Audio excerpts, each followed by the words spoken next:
Assalamualaikum warahmatullahi wabarakatuh.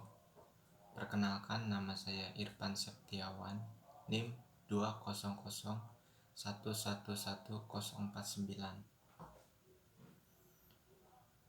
Fakultas Ekonomi Prodi Manajemen Kelas Karyawan 1A. Di sini saya akan menjelaskan tentang pengertian, macam, dan cara toharoh. Pengertian toharoh.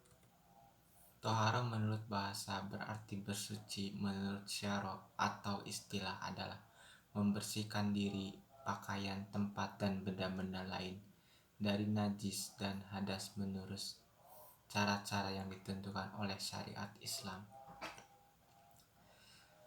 Toharoh atau bersuci adalah syarat wajib yang harus dilakukan dalam beberapa macam ibadah, seperti dalam Quran Surat Al-Ma'idah ayat 6.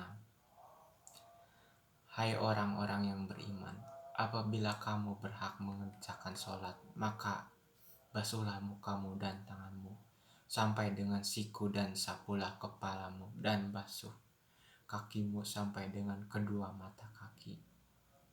Dan jika kamu junub, maka mandilah. Dan jika kamu sakit atau dalam perjalanan atau kembali dari tempat buang air, kakus atau menyentuh perempuan, lalu kamu tidak memperoleh air mata, bertayamumlah dengan tanah yang baik, bersih.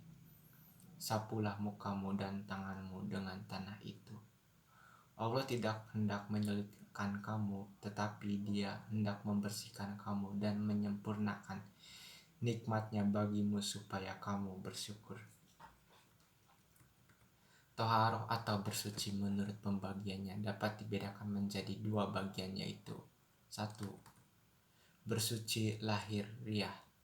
Beberapa contoh yang bersifat lahiriah adalah membersihkan diri di tempat tinggal dan lingkungan dari segala bentuk kotoran, hadas, dan najis. Membersihkan diri dari najis adalah membersihkan badan, pakaian, atau yang didiami dari kotoran sampai hilang rasa, bau, dan warnanya. Quran Surat Al-Mudaththir ayat 4. 2. Bersuci batiniah. Bersuci batiniah adalah membersihkan jiwa dari bagian batin berupa dosa dan perbuatan maksiat seperti iri, dengki, takabur, dan lain-lain. Cara membersihkannya dengan taubatan nasuha, yaitu memohon ampun dan berjanji tidak akan mengulanginya lagi. Macam-macam alat toharoh. Allah selalu memudahkan hambanya dalam melakukan sesuatu untuk bersuci. Misalnya, kita tidak hanya bisa menggunakan air, tetapi kita juga bisa menggunakan tanah, batu, kayu, dan benda-benda padat lainnya yang suci untuk menggantikannya airnya jika tidak ditemukan. Dalam bersuci menggunakan air, kita juga dapat memperhatikan air yang boleh dan tidak boleh digunakan untuk bersuci. Macam-macam air. Air yang dapat digunakan untuk bersuci adalah air mutlak, yaitu air yang suci dan mensucikan air. 1. Air hujan. 2. Air sumur. 3. Air laut. 4. Air sungai. 5. Air danau atau telaga. 6. Air salju. 7. Air embun. Quran Surat Al-Anfal ayat 8. Ingatlah ketika Allah menjadikan kamu mengantuk sebagai suatu penentraman daripadanya, dan Allah menurunkan kepadamu hujan dari langit untuk mensucikan kamu. Dengan hujan itu menghilangkan dari kamu gangguan-gangguan setan dan untuk menguatkan hatimu dan memperteguh dengannya telapak kakimu.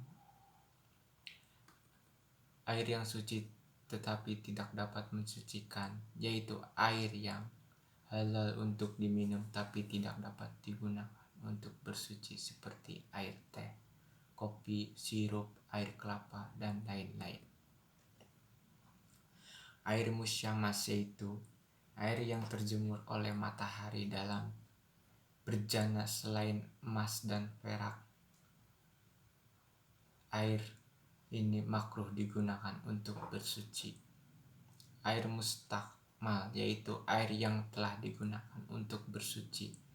Air ini tidak boleh digunakan untuk bersuci walaupun tidak berubah rasa, bau maupun warnanya.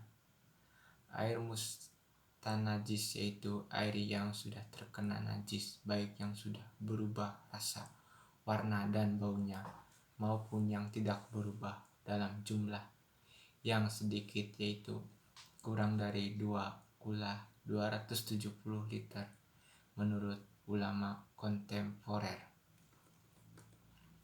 Cara-cara toharoh. Ada berbagai cara dalam bersuci, yaitu bersuci dengan air seperti berwudu dan mandi junub atau mandi wajib. Ada juga bersuci dengan menggunakannya debu, tanah, yaitu dengan bertayamum. Dan bisa juga menggunakan air, tanah, batu, dan kayu. Tisu atau kertas itu masuk kategori kayu, yaitu dengan beristinja. Cara-cara toharoh menurut pembagian najisnya.